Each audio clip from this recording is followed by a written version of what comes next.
Hello, everybody.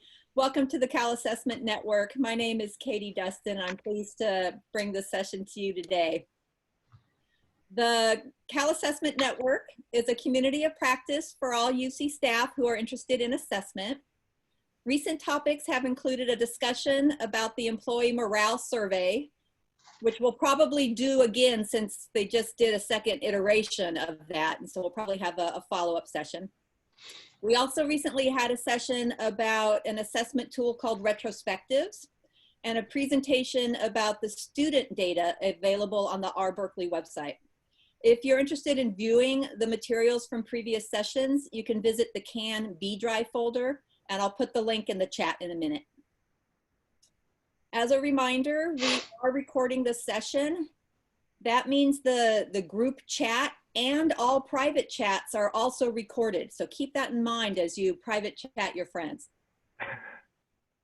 Let's see, I'd like to remind you of our next CAN session. It's coming up on Friday, July 17th at 10 a.m. It's called How to Build an Assessment Plan for Your Unit. And it will be presented by Jacqueline Thomas, who is the Assistant Director for Assessment and Academic Staff in the Department of Residential Life.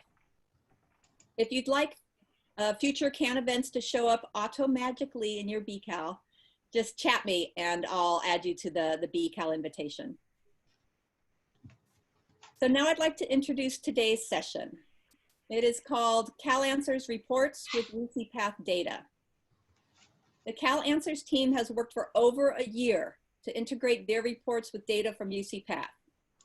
They are here today to share with you recently released functionality in 3 areas: payroll, PI portfolio, and human resources. Your facilitators today are Alfred Alipio Jocson, Meister, and Jenny Sue from the Office of the Chief Financial Officer. So let's please welcome them using the applause icon in the reactions part of your Zoom. And take it away, Alfred. Oh, I love it. Thank you, Katie. Thank you for letting us present here to CAN today. I love this group and I love being able to present to this community. My name is Alfred Alipio Jocson. I'm the Interim Director of Business Intelligence and Finance Systems. Again, also presenting with me are Jenny Sue, Business Intelligence Project Lead, and Meister, Business Intelligence Analyst. Not presenting today is Haydar Al-Sakaf. He's an important part of our small and mighty team. As the functional team for Cal Answers, it's our job to gather requirements from all users and work with the technical team to build the best report that we can for the campus to use. And so just want to take a moment here to go over the reports that we have delivered over this past year. We started off right as soon as UCPath came online, being able to show the data right in the general ledger report. So on day 1, we had to start showing reports with the new UCPath employee ID numbers, as well as the legacy ones. And that was quite a feat. So I just want to definitely highlight that, that accomplishment. We followed that up with the employee crosswalk and then the HR workforce detail dashboard in May and June and July of 2019. Position management in September of 2019. Then we updated the PI portfolio with CBR and projections in February of 2020. Employee change tracking in March of 2020. HR affirmative action, permanent budget, payroll expense detail, all in the spring of this year. And I know I went over that list really quickly, but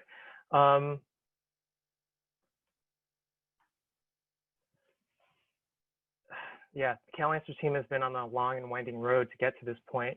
And it's really good to have this opportunity for our team and the entire campus to look back and appreciate the size and scope of what we've delivered. We also want to thank all our partners who have helped us get to this point. IS&T, especially the Enterprise Data Warehouse team and the database teams have been very important in helping us get to this point as we bring in new data and figure out ways to report it. The help desk has been helpful in making sure to answer the questions and help us transition to these new reports. We also definitely want to thank the UCPath teams, People and Culture, Controller's Office, Financial Planning and Analysis, VC Finance, all of our UAT testers, and I listed off all those reports, and a lot of times our testers participated in multiple report testing. So just want to thank all those testers, the stakeholders and subject matter experts who we've consulted to make sure that we have the requirements correct and that we have the data correct when we build the solution. And again, all the Cal Answers users who've shared their feedback in the help desk and surveys and the other ways that we have to gather feedback. So thank you for all of that. And so with that, we're gonna go ahead and get started with Anna presenting us the payroll reports. Hey there, folks. So I'm going to share my screen. Okay. So like Alfred said, I'm Anna. I'm a business intelligence analyst with the Cal Answers team. And I'm going to show you about our new payroll reports. So I'm going to start from the beginning. So how do you get to this report?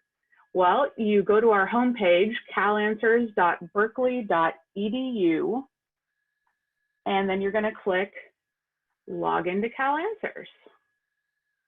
And I've already signed in, but if you haven't, it will ask you to sign in through your CalNet username and passphrase. And then you land on our homepage.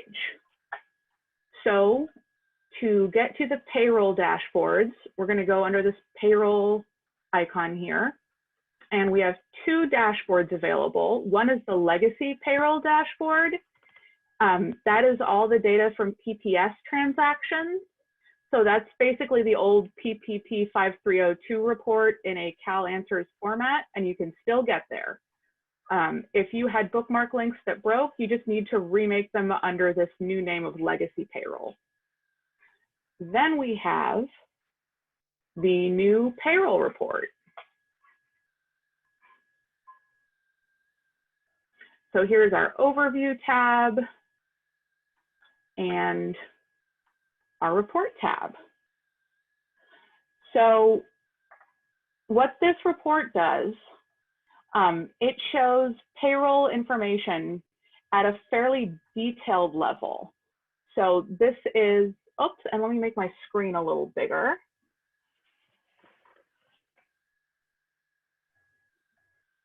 There we go. So this report is going to show fairly detailed information, who got what pay, when it was processed, when it was earned, what is the chart string, all of that information. Also, we have had a change in our access model. In the old world, access was based on org nodes. You would get access for a particular department, or you would get access for a particular fund. Now it's all or nothing. And we did this largely based on the fact that a lot of this information is available to financials users in one form or another, and financials was already all or nothing. So now we have what we call a global access model. So I'm going to be showing you some use cases and how to make them work in this dashboard. Certain fields that are normally going to appear when you run this dashboard have been hidden for this presentation because it's being recorded and it's, private sensitive pay data. So the first thing I'm going to show you is tracking overtime earned over the last month by what we call base earn code, and I'll explain what that is in a few minutes. So one of the first things to see is the date prompts. In this new payroll report, we have had a change in how we use certain terminology. Our earnings period end date is what we used to call pay period end date. And that's because with the introduction of UCPath and all its associated systems, the terminology changed, and we wanted to stay current with the current business practice. So what you used to call pay period end date is now the earning period end date. And this is when pay was earned or when leave was taken. We also have what we're now calling the pay period end date, which is when something was processed. So if you got a merit increase and it was processed in October, but it was retroactive to June, the June date would show in the earnings period end date, and the October date for when it was processed would show in the pay period end date. So we are giving the option of filtering on either of these. Then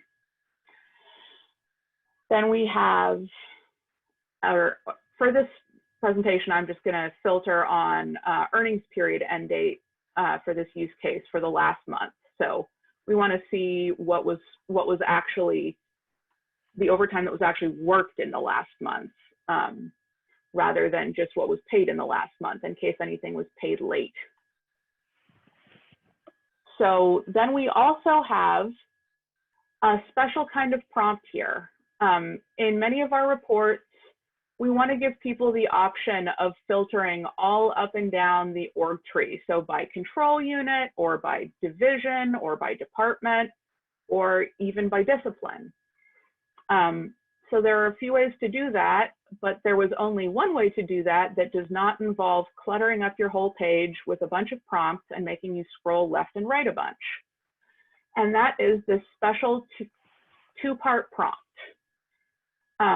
So in part one of this two-part prompt, you say, what do you want to filter by?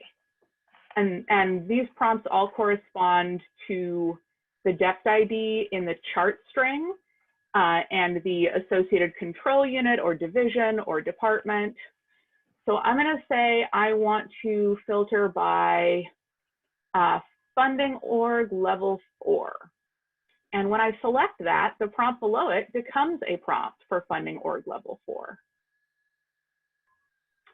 And now I'm going to go in here, unselect all column values, and then say, I want to filter on IQBBB, or actually, yes, IQBBB.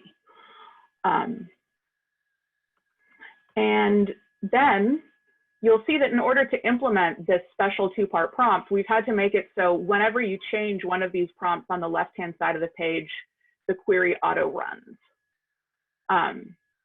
Then you can put in your other prompts, anything you want. So in this case, we are looking for overtime. Now there's a change in UCPath in how earn codes work. Where there used to be an earn code for each type of pay, now there are 8 earn codes for each type of pay, depending on whether the recipient is on a visa, and if so, what kind, and also whether the pay was paid retroactively through the automated UCPath retro process, or whether it was paid either manually or through a timekeeping file from CalTime. So basically there are a lot of earn codes. And if you want to capture a type of pay, like for instance, overtime straight and overtime premium, you would have had to enter, in that case, 16 earn codes to filter for those. So you would have had to find them, turn them into a appropriately formatted list, and then enter them here. So in coordination with the data warehouse team and some helpful folks at UCOP, we got a hold of what we're calling the base earn code list. And what this list does, it allows people to filter based on type of pay rather than the specific earn code that's used. And then it associates that with all of the earn codes used for that type of pay. So I'm looking for overtime. So I'm going to enter here OTS, separate with a semicolon, OTP, and those are the 2 base earn codes for which I'm looking. And so it will pull all the different variations of those. Now the last step in my query is going to be removing this primary job department code hyphen. And then I'm going to hit apply. And so here we go.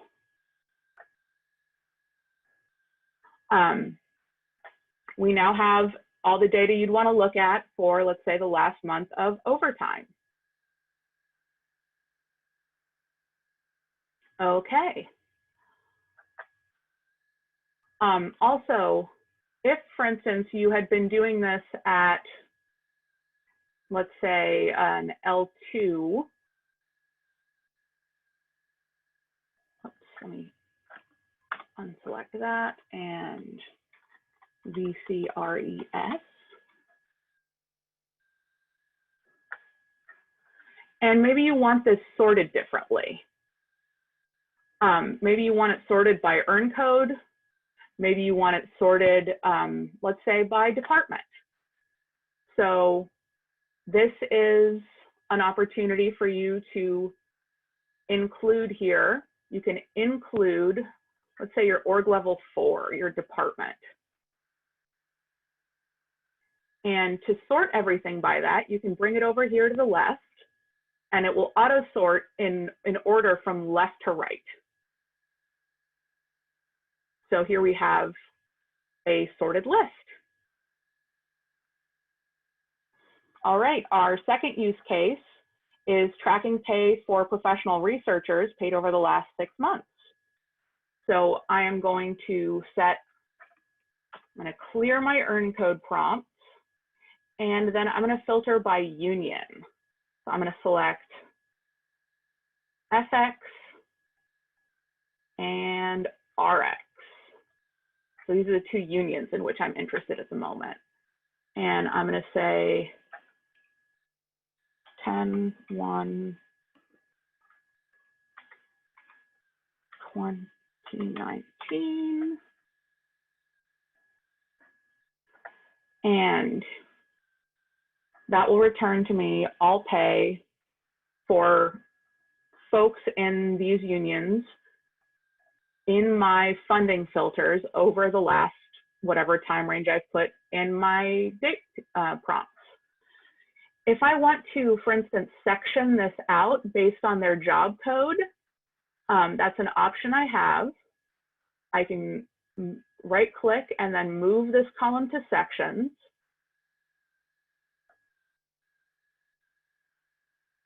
Oops. Okay. Thinking for a moment.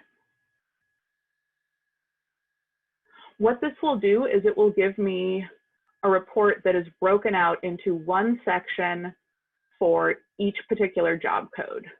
So here, for this job code is the top section,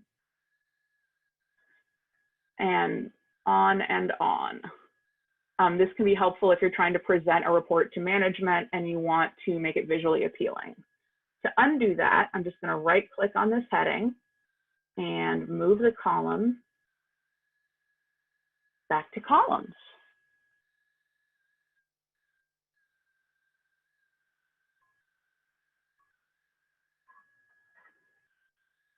Okay, and next I'm going to show you something that I know people have wanted to be able to do for a long time, and that is see what students in your unit are having their work study transactions rejected because they have run out of work study funding. So let's say you want to do this by transactions processed in the previous month. So I'm going to say 4/1/2020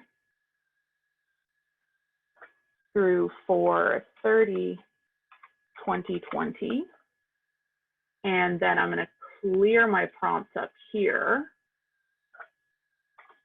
Whoops, wrong one.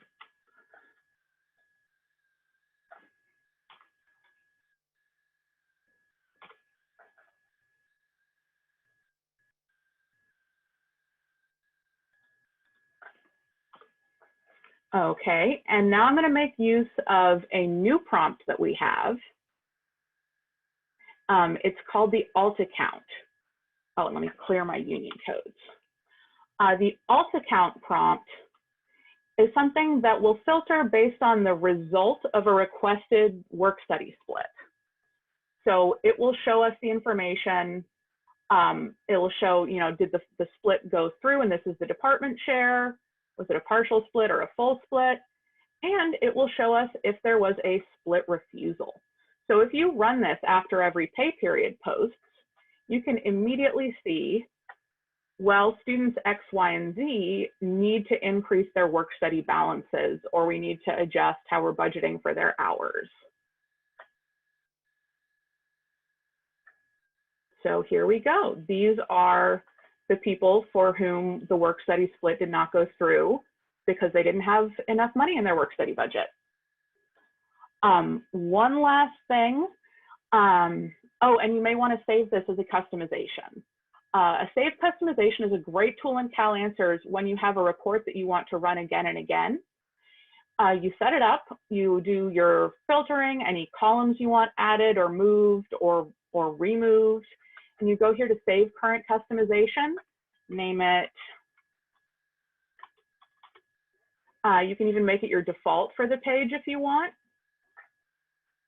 And then anytime you can go in here and say apply saved customization, and you can just apply it and it will load. You'll have to redo your date filters to be current, but that saves a lot of work. Okay, so I'm going to show one last thing because this is a question we've had come up, and that is finding data that is in a direct retro. So for a direct retro, the best way to filter is to just plug in the direct retro ID and then select your funding org that you're interested in. If you're only interested in the results for, let's say, a particular department. And then you're going to want to apply either pay period end date filters if you know when it was processed, which corresponds to the date paid in the UCPath direct retro module. So that can be, up to a month later than when you actually enter it. Or, and this is easiest, you're just going to clear your date filters entirely. And I'm going to go ahead and hit apply. Whoops, and I've still got my funding org specified in here.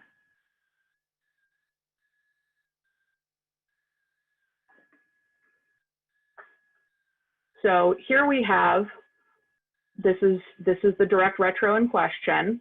And so we've cleared out the pay period end date and earned period end date, because for a lot of retros, first of all, the pay period end date is not always intuitive, the way that UCPath schedules direct retros. And the earnings period, there can be multiple earnings periods involved in a single direct retro.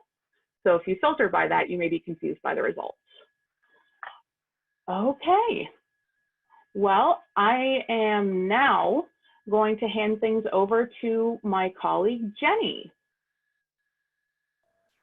Hi everyone, this is Jenny. And before we get started on the next portion, which is HR, we do have a question in the chat from Wanda Nieders. Oh, thank you. Yes, let me take a look real quickly.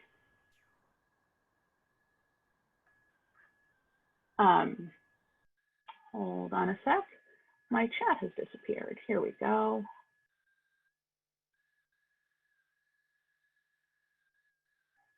Oops, and where is my chat? Hold on a second. Jenny, can you read that out to me? My chat is acting up. Yep, no worries. So the question is, can the base earn code field be added to the Cal Answers GL ad hoc? That's something we can certainly look into. We can't promise it right now, but we can put that on our to-do list for when we are working on enhancements. And then there's another question from Henry Chan. Is export to CSV still an option with this report? I noticed it was missing from the usual bottom action row and the additional options in the top right gear icon? That is going to be corrected on June 25th. Export to CSV will be available down here. That was just an oversight on my part. And then a question from Farah, is derived effort the same as percent effort in pre-UCPath? So derived effort is a number that we're given by UCPath. It corresponds to the effort that's sent to the effort reporting system for things that are on grants that require effort reporting. It's not calculated quite the same way as the percent was. Now it reflects new hours only, and only hours on what's called effort eligible earn codes. So in the past, if you got a retro pay, like a pay increase and it covered 10 hours, you would still see a percent associated with those hours. Now, because those hours have already been counted, derived effort won't be calculated for those hours. All right, are there any other questions on payroll before we move on to HR?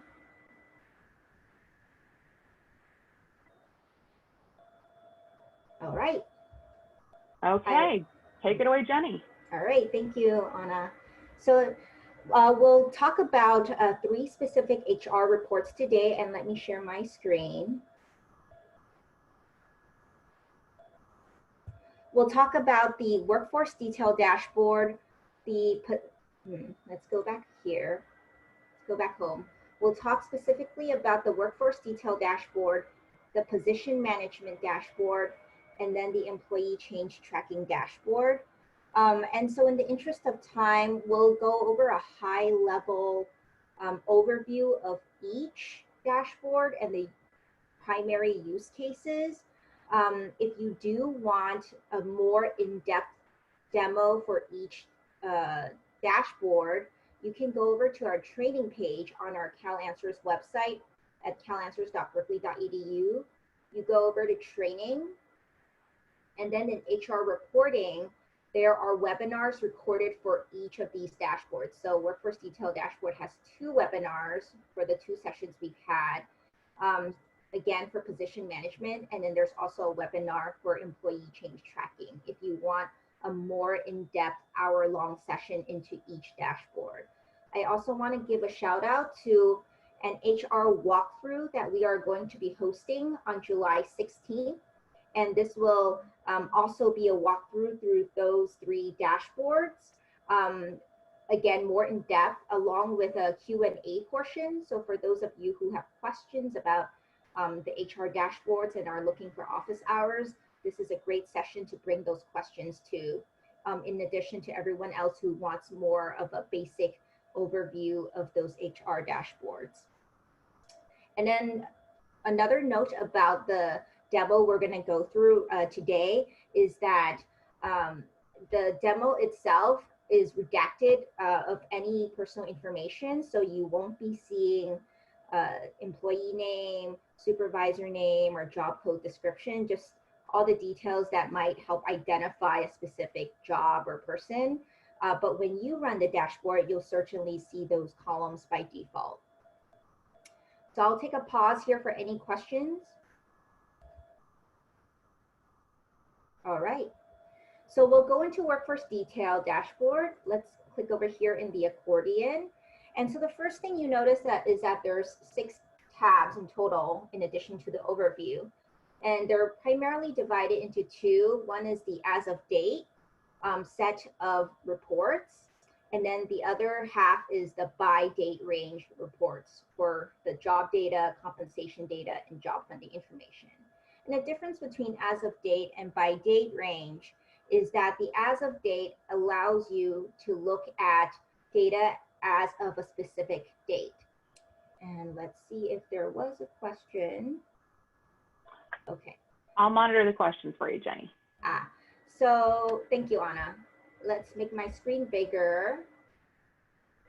Okay. So as I was saying, the as of date reports allow you to look up data as of a specific dates, and it defaults to today, which is June 5th. And so, for example, for this first row, you would see that for this employee and this specific job they have, this is the most current set of attributes they have for that job as of today. If you go over into by date range,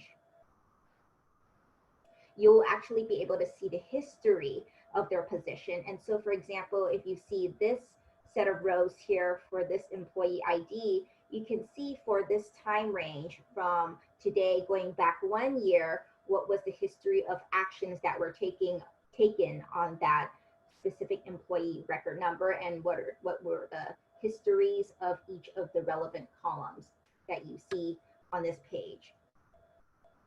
So let's jump into some of the specific use cases. So let's go back to job data. You can look at the history of an employee, individual employee, including legacy and UCPath, and that's just what I showed you in the by date range report. You can go all the way back. So it's legacy. You can go all the way back to 2016 or 2017 if you wanted to, and see legacy data that way, in addition to all the UCPath data from March 2019 forward, all in one screen if you choose to do so. Another use case would be to see if the data in UCPath was entered as requested. So oftentimes, we enter data into UCPath and we're not sure if the reporting will come out the way we intended to. So you can use this report to make sure that for this employee ID and for this employee record number, that whatever action code or action reason you entered, for example, ends up showing in the report, or if you change their full annual rate, that most recent annual rate does show up in the reporting. And likewise with other details like their pay group or salary grade. So it's a good way to double check if whatever was entered into UCPath got processed correctly. A third use case would be to look at promotions and reclassifications that occurred in your department over the past year. And you can do that by looking at the action reason, which will code for promotions and reclassifications. This is the action reason here is showing the code only, but you can always include the includable column action reason desk, and then filter for on the description itself so let's do an example here. I included the description, and then I can move it into prompts as a pivot for me to look at, to look for those promotions and reclassifications. So for example, somebody got a promotion here. I can click on this promotion and then see the list of people in my department, LS1AQ, who got a promotion as of this date, or if I'm running by date range, as of the date range period that I selected. Okay, let's go over into compensation data. And this tab has a lot of the same information, and let's just run and let's cancel click here. Let's just run my demo version here. And so this tab has a lot of the same information as job data as of date, with the primary difference being, or the primary additional value being, that you can see the compensation rate code breakdown for each employee. So for example, you can see for this set of rows here, for this employee ID and this employee job record, you can see that they have an annual portion to their salary, and then there's also a decoupled portion as well as an off-scale portion to their salary. And usually you see this type of compensation rate breakout for faculty. So this is a great tab for those of you who work in academic personnel and need to look for faculty with decoupled increments. Other than that, a lot of the details are the same. So I would say if you're looking for just kind of overall an employee's details, go to job data. And then if you want to look up specifically their compensation rate breakout along with the breakouts of their full annual rate for each of those rate codes, then go over to compensation data tab. Let's jump over to the job funding information as of date. Okay, and let me run my demo version here. And so this tab is intended for you to look at the intended chart strings for each employee's job. And this is a great way to double check if it's the chart string that you want their pay to go into, because if it's not, what will end up happening is sometimes the payroll will go into suspense, or it'll go into another chart string that you didn't intend for it to go into, and then you'll end up having to do a direct retro. So this is a great way to just make sure that for this employee, that this is the chart, that this is the chart string you want their pay to go into. So another way, another use case for this report is to look for employees funded by your organization, and not necessarily, who aren't necessarily in your organization, who are funded by your organization, but not, but their home department isn't part of your unit. So in this example, I want to see employees who were funded by LS1HU, but they're not part of LS1HU. And you can see that once I run it by all the people who are funded by LS1HU, and then I sort by the L3, which is an includable column, I see the first two results are people in LS1SS, which is in a whole other division. So these two employees are not part of LS1HU, but they're being funded partially by LS1HU. As you can see, this first employee is funded 22% of their pay, and the second employee is funded 33% of their pay by LS1HU. And why might you want to know that? You might want to know that for budgeting purposes, right? So typically we have a roster of everyone who's in our organization, and they've all been accounted for. Then there's these other people who aren't in your roster that you end up having to pay for, and you may know that ahead of time, or you may find that out as a surprise. So it's a good way for you to use this report to see if there's anybody being funded by you who's not part of your roster and that you should know about. All right, and then a third use case is to look for employees with additional funding. So you can do that by using our pay type prompt, where you can choose either regular pay or additional pay. So additional pay will allow you to look at all the additional pay that an employee is subject to receive. So for example, if I just do another sort here on pay type, you'll see that these are all the employees within LS1HU who are receiving some sort of stipend or some other additional pay. And so that's also good to know what additional funding or what additional compensation you're paying out in addition to somebody's regular pay. So before we move on to position management dashboard, are there any questions about what we've just talked about for the workforce detail dashboard? Let's take a look at the chat. You're good to go. Oh, so are all the questions already answered? Yep. Oh, okay. So thank you. I will move on then to position management then. Let's go back home to our catalog, and we'll go over to position management. And so this dashboard allows you to review the key details of vacant and non-vacant positions. And so a lot of the information you'll see in this dashboard is pretty similar to what's in workforce detail, with the key differences being that this dashboard has only UCPath data, whereas workforce detail has both legacy and UCPath. And that's because positions are structured differently in UCPath. So to make this report work, we focused on UCPath data only. The other key difference is that this dashboard has vacant positions, whereas workforce detail has only non-vacant positions. So if you're trying to look up anything that's vacant, you'll want to come to this dashboard instead.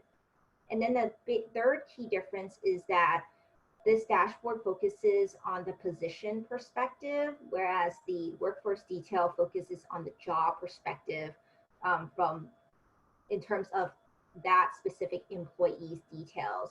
this position management dashboard is really focusing on the details of the position itself.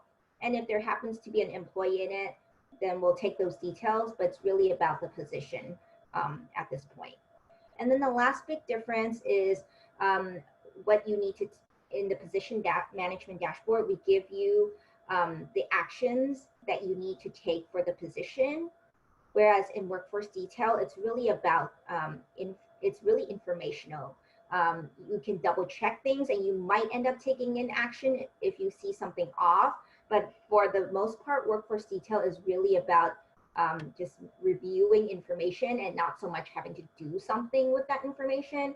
Whereas in this position management dashboard, there might be specific actions you need to take to make sure that your position is structured correctly in UCPath.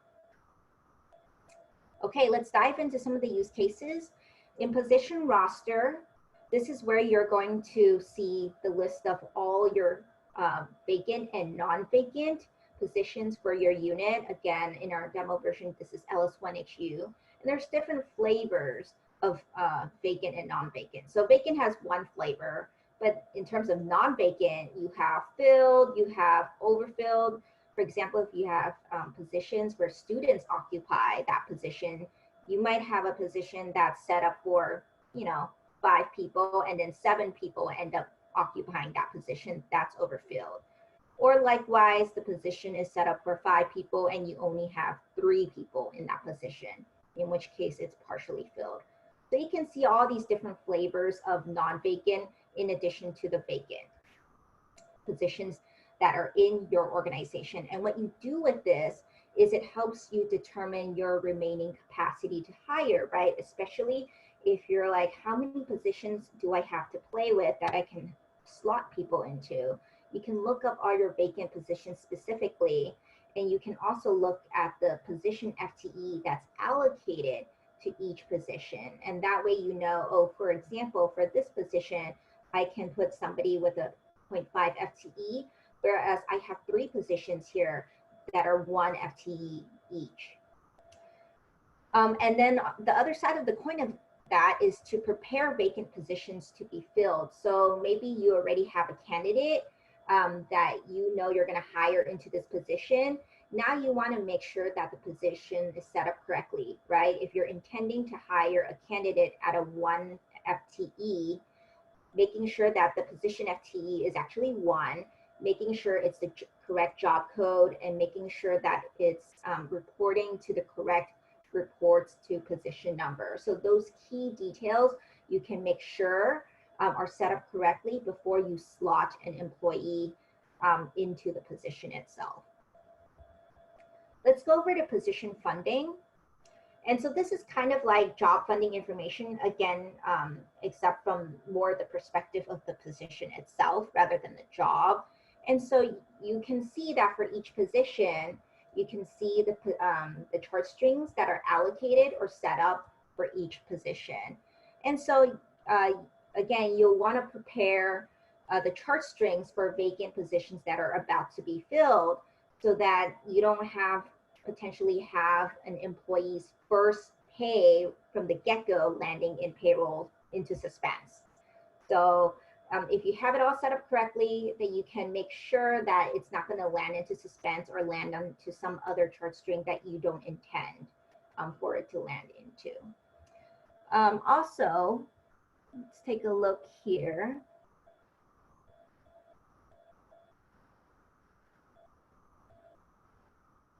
I also want to talk about the actions that are needed for a specific position. So you can see here that we have 3 flags.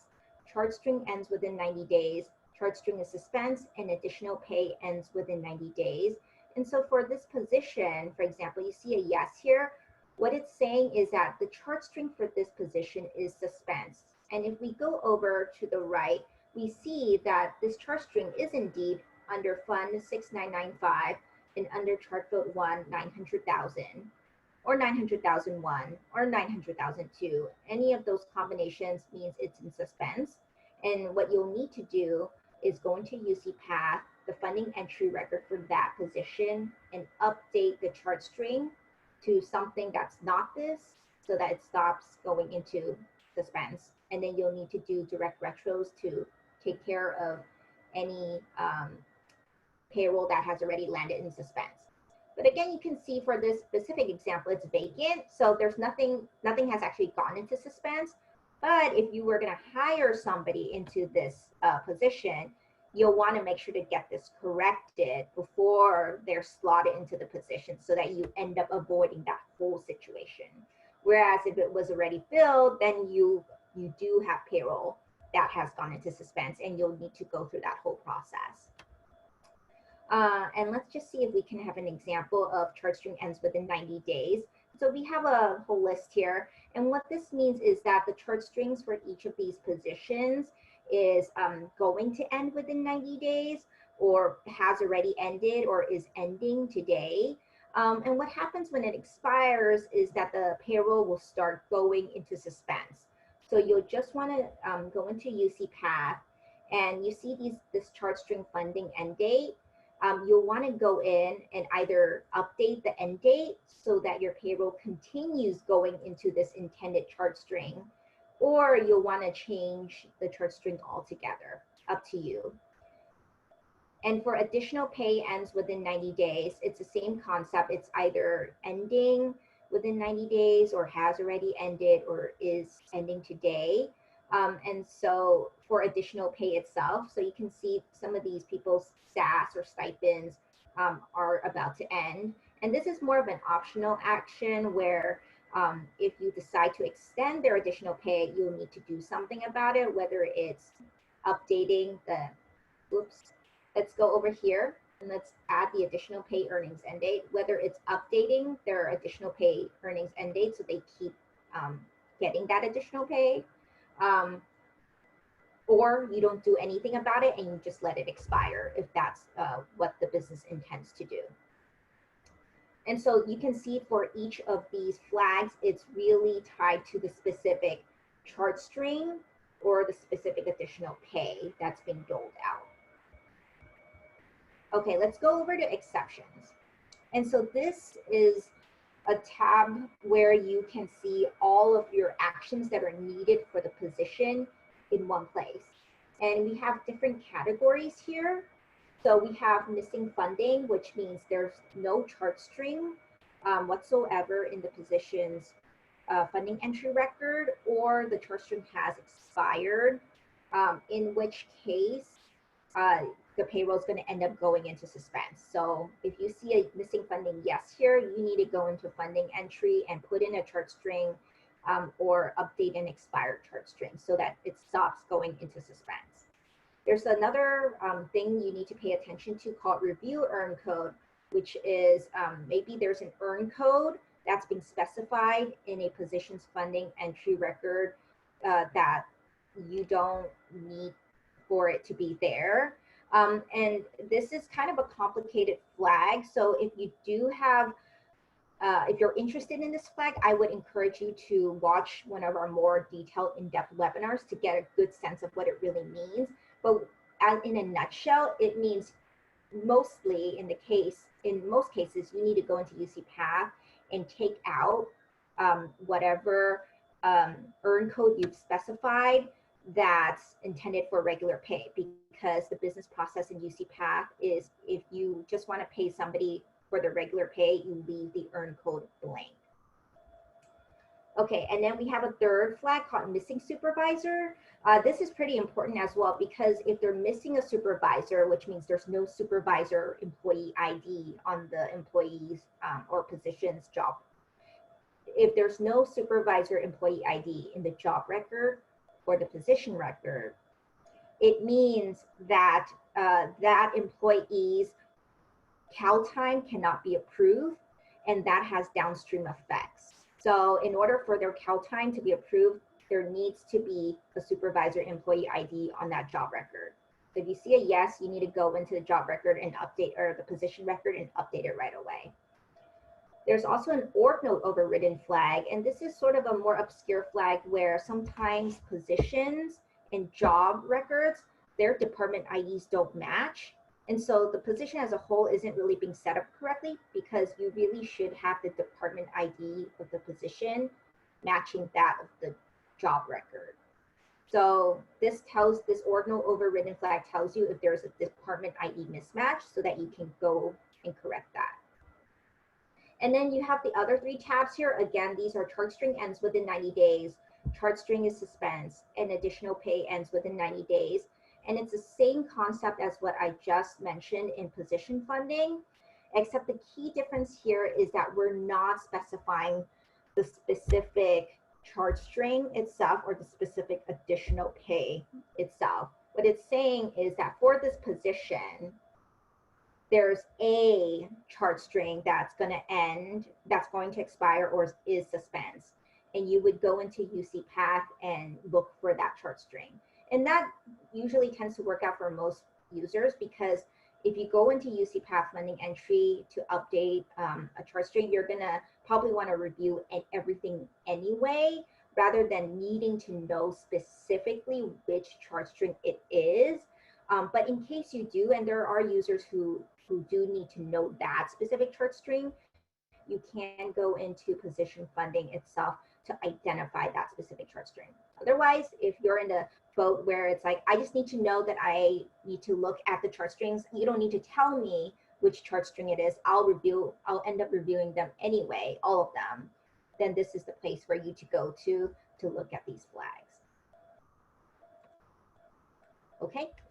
Any questions before we move on to our last HR dashboard, which is employee change tracking? We're good? We're good. So all the chat questions have been answered? Yes. Great, thank you. Let's go over back to our home. And let's go over to employee change tracking. And so overall, this dashboard is really used to identify employees who've entered and left your unit or had a key job change. So the first tab, Personnel Changes tab, is about identifying those employees who have entered and left your unit. And it goes back, defaults to within a month. So within the last month, in my unit LS1HU, who has been hired, who has terminated, or who has transferred from another Berkeley unit over into LS1HU or out of my division into another division, let's say. So you can track all of that HR movement in this tab. And you can also see there are different flavors of hires, terminations, and transfers. And they're listed right here in the prompts. Let's go over to employee, oops, before I move on, we flag these different categories by the hire, termination, and transfer flags.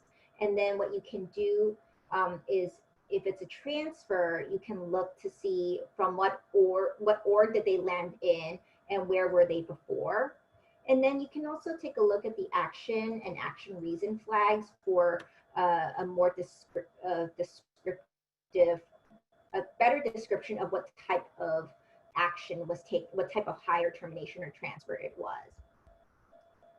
Okay, let's jump over to employee job changes. And this is where you get to track these specific job changes that have happened for a specific employee within the last month, right? And you can always expand your date range to something larger. And this dashboard goes back to March 2019 when UCPath began. So you can theoretically go from March 2019 to today and track all of those changes. You can see there's one that's employee class change. So let's say somebody changed from contract to career, or if you have people in limited positions who change from a limited status to a career status, you can look it up that way. You can do employee class change, and then you can even specify, the current employee class and the prior employee class. There's also job code change, and this is a good way to look up maybe potentially reclassifications or promotions.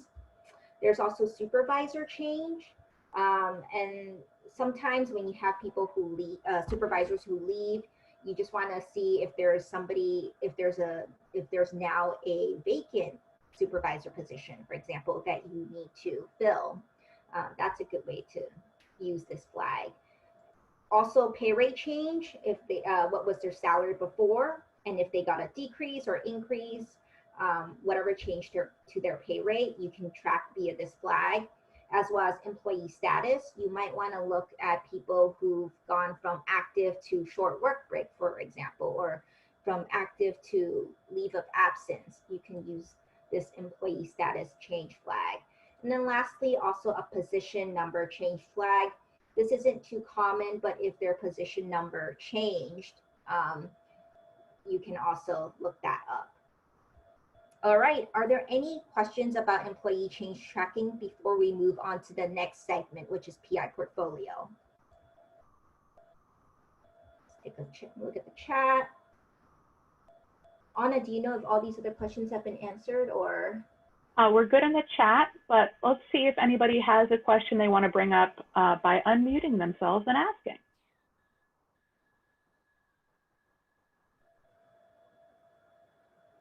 All right, sounds good. So now I'll hand it back to Anna for PI portfolio. Thank you, Jenny. Okay, and if we can just transition to our, there we go.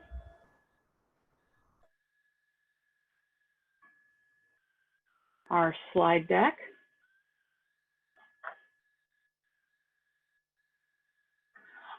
So PI Portfolio is a tool that was created in Cal Answers some time ago to help principal investigators, people who have grants, manage their portfolios of funds.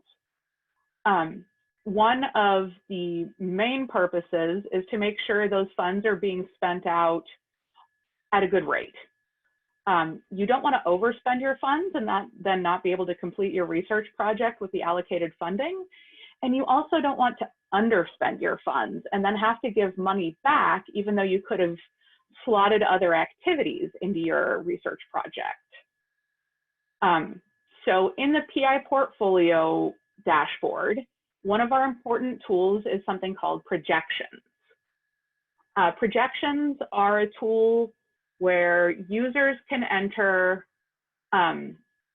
expected expenses, salary or other, and then they will be added to the budget. So here, for instance, we have a slide that shows how this budget is expected to run. We've got the actuals, and then we've got all the projected expenses, and that helps us see whether we're on track with a good rate of spending, not overspend, not underspend. With the introduction of UCPath, we had some real challenges with the projections module because it relied very heavily on our old account code structure for payroll. One of the things that projections does is when you enter a payroll expense, it will automatically calculate the associated CBR and Gale and other associated assessments. And when we went to the new account code structure, where instead of having a separate account for each different CBR pool, we just have two accounts and the CBR is all over the place. We had to find a way to re-enable our system to figure out what the appropriate CBR was to associate with pay. Figuring out CBR now is based on 5 disparate fields in our source data. And it's a fairly complicated process, but our wonderful partners at the data warehouse found a way to do it. So now, when you are inputting a projection, and we're using screenshots here instead of a live demo because there is too much personally identifiable information to show something live. This is the screen for inputting a compensation projection. You can select from a person and job combo down here. This is information on employees who are paid by the PI in question. And our data warehouse partners figured out a way to calculate the correct CBR for each job based on all of the complicated information in UCPath. So you can copy this person using the copy from HCM button, and then a projection will appear up here at the top, and And you can also edit the CBR. Let's say in the past they were paid as one kind of work, and moving forward they're going to be paid on a different job title, or they are becoming eligible for benefits, which affects their CBR. You can clear out the CBR field and there will be a drop down that allows you to choose what kind of benefits you want to be charging for this employee. So that was a pretty critical need for us to be able to continue serving our users. Another way, if you don't have a record for the person you want to project for, let's say you want to hire someone who's not currently working for this PI, or the person is working in a completely different job and you don't really know what the new job is going to look like, you can use our HR lookup function. And what this does is you plug in an employee ID and it will return to you information about that employee's current status. We've got some blanked out here for privacy purposes. And it will also return to you, based on the data warehouse's algorithm, which they so lovingly created, the account to which that person's CBR will be charged and the amount, so the percent. This can be used, let's say you want to hire a brand new person into a role that you don't currently have in your department, but you know somebody else has a similar job. You can look them up and then manually enter their projection info based on this person who is in another department, for instance.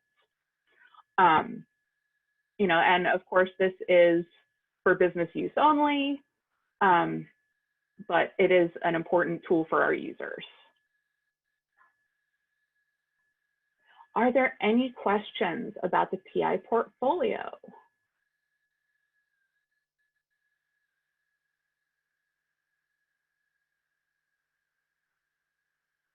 There is a comment from Heather that says PIP does not add vacation accrual to the projection for personnel, and this needs to be looked at since it can cause a significant cost to the fund.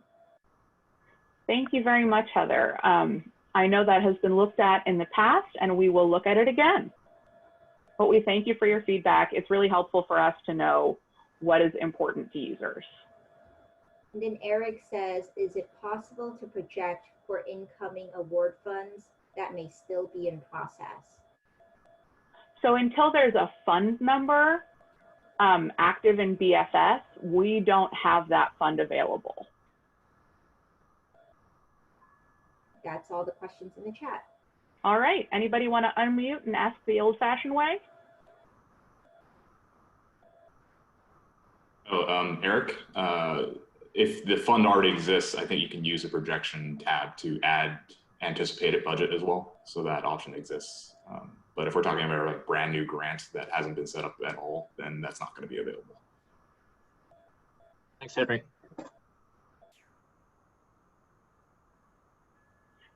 Okay, I'm going to hand it over to Alfred.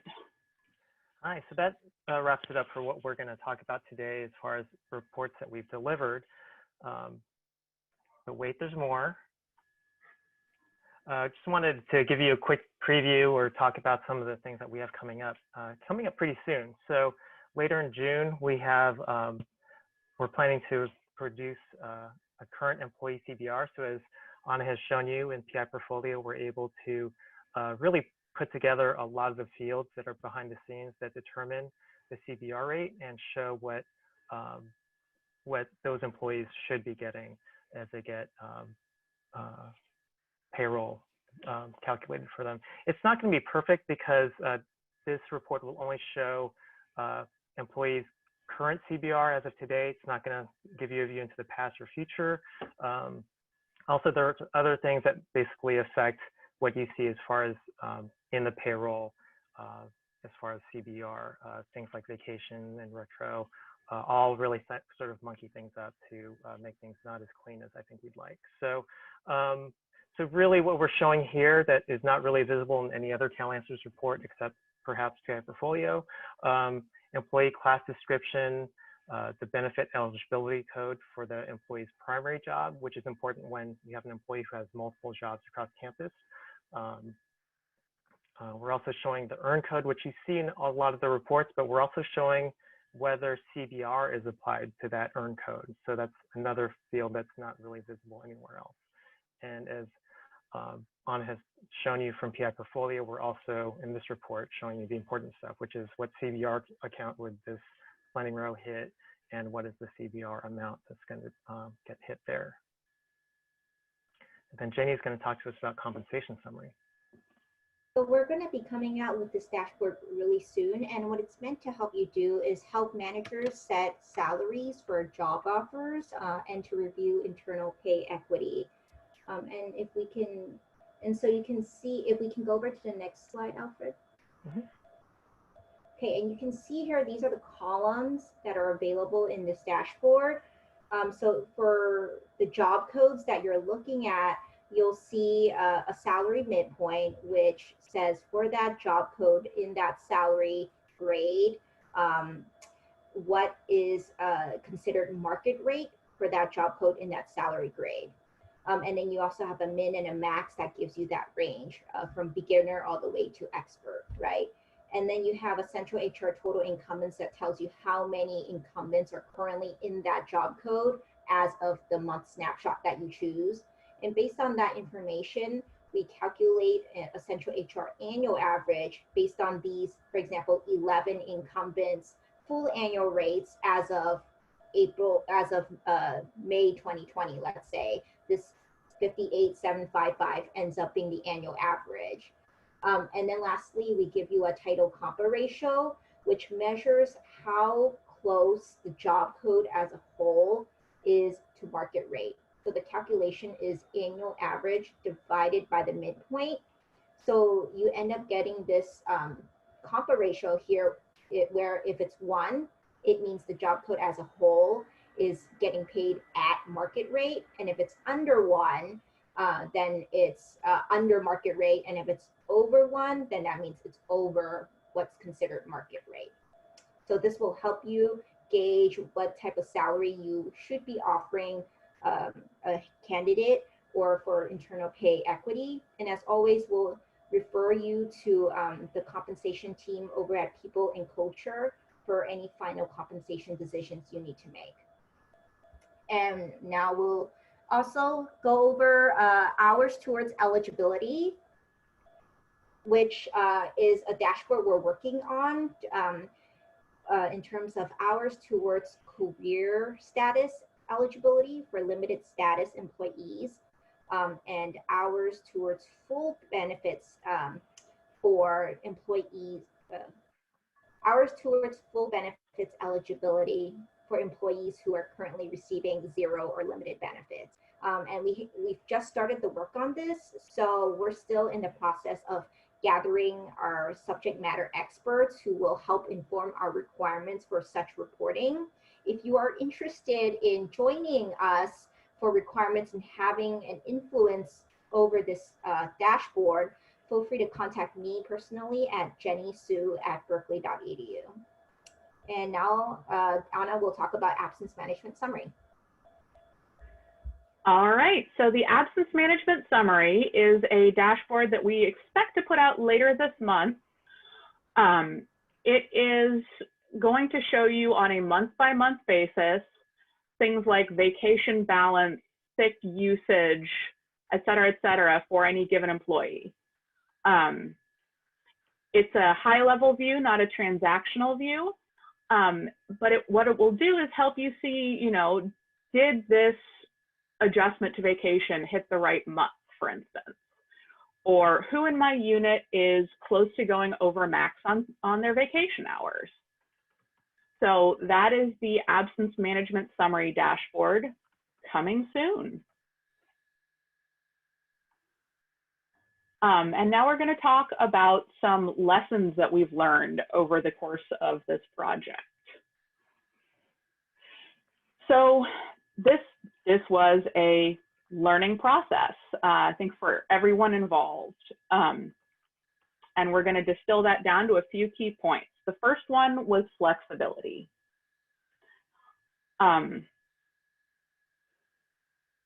UCPath was a huge project with a ton of stakeholders, and there is so much information, and there is so broad a swathe of documentation. And at the same time, we also had to do a lot of guesswork. We didn't necessarily have a big team at Central UCPath that was dedicated to helping with our campus's reports, because of course they were concerned with bringing people online and making sure the tool did what it was supposed to in terms of was pay correct, were people's jobs correct. So we had to do what we like to call data archaeology. And that was where we would just go into the available data, take what we knew about existing cases, and try to find out how we could make the data that we had access to meet the business needs. We didn't necessarily have a definition for every piece of source information. So often we would have to just figure that out by comparing what was in a particular field to the cases we knew about. There were a lot of decisions made along the way, and doing this data archaeology meant that sometimes you'd have to try 15 different ways of looking at the data before you found one that had the results you expected. Another thing was business processes were changing. And what we do is based on what the campus needs. What are the campus's business processes that we have to help them conduct? So when business processes are shifting, we would know that even as we gathered requirements and got information from the campus about what is needed in each report, that there were going to have to be updates to that at a later time.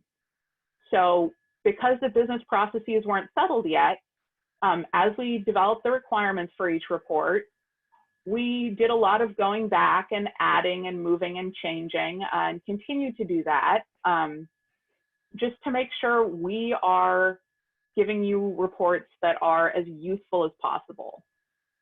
And then the last thing is sometimes we needed to create something new. Sometimes we couldn't retrofit an old result, an old report. And so sometimes we just had to be flexible enough to say, we can't retrofit, we've got to start from scratch. Right, and I was going to present the perm batch slides, but that's an area where we had to definitely create and imagine something new and different, because the business process and all the data sources for that were just radically changed. So I'll leave it at that. All right, and now Jenny's going to take it away. So this whole UCPath journey for us has also been a year-long journey of continuous improvement. And what we mean by that is that our original design and algorithms for the initial UCPath dashboards we released were based on conversion data from March 2019. And as we've come along over the past year, we've really learned that we have to keep updating our initial designs and algorithms as we find new permutations of data that result from different user input into UCPath, right? So based on what we saw in March, we thought the data was structured this way, in one way, and then we find out later on that users across campus might be structuring their positions in another way that causes the data to be configured differently. And so along the way, we've done that work to update our initial designs and algorithms in those dashboards that we've released. And with each release that we have done, over probably 7 or 8 in total, as Alfred has listed those dashboards, we do extensive testing with each dashboard, and we usually end up finding new cases, new permutations that we end up wrapping into our design and algorithm. And some of these new cases we find are also user reported, usually in the form of an issue where they're looking at UCPath and they're seeing the Cal Answers report doesn't match what they see in UCPath. And so we end up finding that, oh, that's another permutation we need to include in the design and algorithm. So please do, if you do see those types of inconsistencies or something that looks incorrect, please email us, because that's one major avenue in which we get the trigger to look into whatever new is happening in UCPath that we now end up needing to incorporate. And so I just wanted to mention 2 examples recently where we've done some change based on what a user reported or what we've seen in our testing. So one is we were previously showing the incorrect chart string in position management due to the algorithm not looking at the department ID between the job or position record and the funding entry record to make sure that they match in the first place. So we were ending up taking the chart string from an old funding entry record, and there's this whole other chart string from a new funding entry record that was being ignored because the algorithm didn't look at the department ID match. And so once the user reported that issue, we learned, oh, that's how the business process is, and we subsequently updated that algorithm so that now when you look at position management, you're looking at the correct chart string for the most updated funding entry record with the department ID that matches the job. And then another example is the full annual rate, which is something we calculate in Cal Answers because UCPath actually doesn't have a full annual rate. But a lot of you were telling us, oh, please calculate a full annual rate for us. That's a really important field.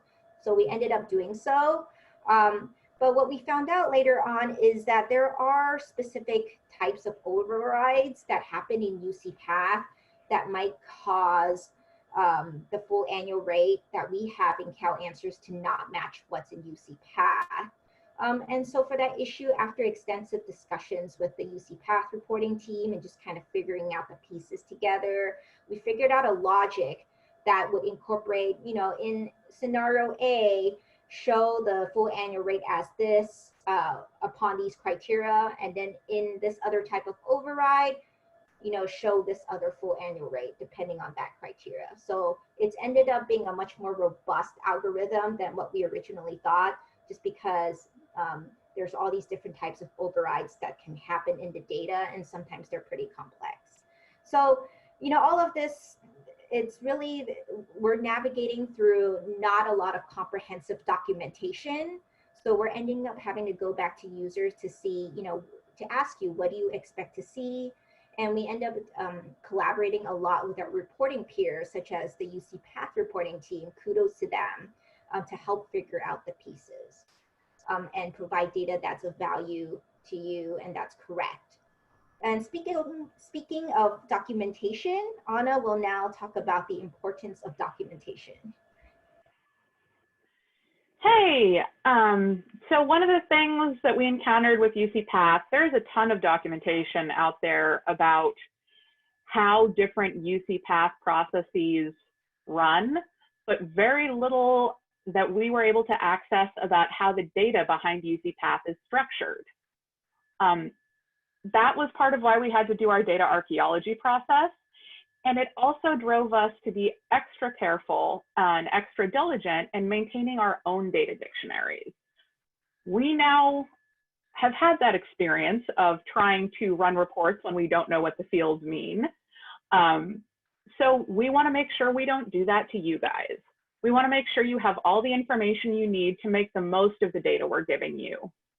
So that has been a huge driver for us in making sure that our training materials and our data dictionaries are as complete and as helpful as possible. All right. So Great. hand it off to Alfred. Great. So we have a couple of minutes here for questions. So we have been seeing a discussion here in the chat about trying to change some things with match case when we're searching and changing it from starts to contains. So I know Jenny has already previously looked into that, but we'll continue to see if we can make some of these changes at least, maybe from starts to contains. If we might have another minute or two for one or two questions, so if you want to unmute yourself or ask in the chat, that'd be great. And we've got a question from Noam about, so there's going to be a change behind the scenes in how we get our data. We're transitioning from one type of database to something called a reporting instance. And there's not a whole lot we can share right now, unfortunately. It's in the works, but we still haven't seen it. Our technical team is working to smooth the transition.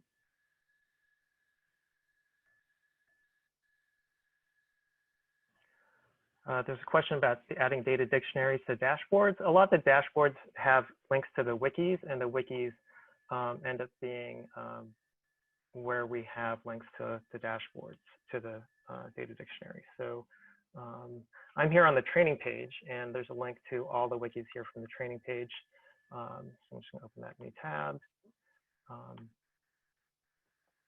And then there's a link to the data dictionary here for workforce detail. And all of our dashboards have a link to the data dictionary for those. And again, if you look at the overview tabs for the individual dashboards, they also have links to the wikis. I think that's about it. So as we wrap up, we did want to bring you back to this training page because this is where we post a lot of our material. There's probably way more material here, and it's probably a little bit hard to find because we have so much. So we're going to be looking at trying to organize and simplify this as much as we can. But usually our newest stuff here on the training page is up in the upper right. There are links to all the subject areas. So if we click here on HR reporting, something else that we're trying to do is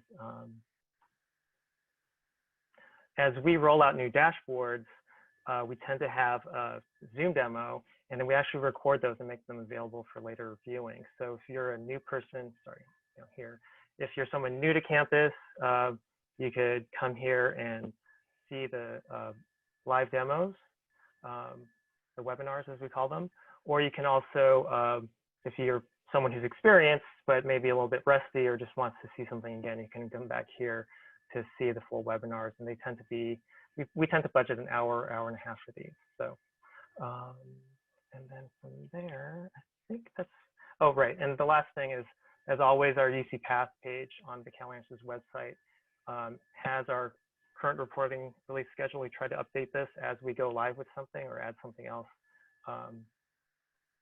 that's coming out.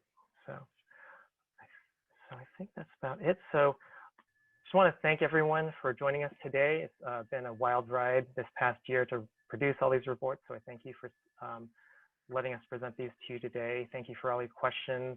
Thank you for all the people who've helped make this possible. I failed to actually share this slide earlier, but just want to thank everyone who's helped get us to this point. So thank you. Katie. All right. Well, using your reactions button, let's give Alfred, Jenny, and Anna a nice round of applause. That was a very smooth presentation. It's a lot harder to do than it looks, especially with all the multiple presenters. So well done. And I think Alfred only got kicked off the Zoom once. So that's a win right there. And he came back in, you probably didn't even notice. I hope that this meeting has helped you to still feel connected to this community of practice. I also hope that your family are safe and well. So have a good weekend, everybody. Take care. Bye-bye.